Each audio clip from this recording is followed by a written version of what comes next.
मुझे अपने लिए कुछ भी नहीं चाहिए। अभी तो मैं बस यही चाहती हूँ कि मेरी बहन का इलाज हो जाए, बस इसके अलावा और मुझे कुछ भी नहीं चाहिए। पार्लर से कमा के हम 2 बहनें आराम से खा लेंगे और घर चला लेंगे, इसके ज़्यादा हमारी कोई ज़रूरतें नहीं हैं। मैं कर सकती हूँ क्योंकि अपनी बहन को बचाने के लिए फिर मैं कुछ भी कर सकती हूँ, शादी तो करनी ही करनी है। तो अगर मेरा घर सही चल जाएगा, मेरी बहन बच जाएगी, तो इससे बढ़ के और क्या चाहिए मुझे, तो कर लूँगी मैं। दुनिया में बस अब 2 बहनें ही हम अकेली बची हैं, जो एक दूसरे का ख्याल कर सके, देख सके। तो अब मुझे अपनी बहन को बचाना है किसी भी तरीके से। मैंने जो है वो पार्लर जॉइन किया था कि चलो घर का गुजारा हो जाएगा, लेकिन अब जो बहन का मसला बन गया है, वो इस तरह तो हल नहीं हो सकता।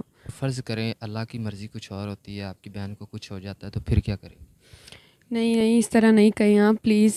जो है आप दुआ करें और जितना होता है मेरी मदद करवाएँ, क्योंकि मेरा इस दुनिया में मेरी बहन के अलावा कोई भी नहीं है।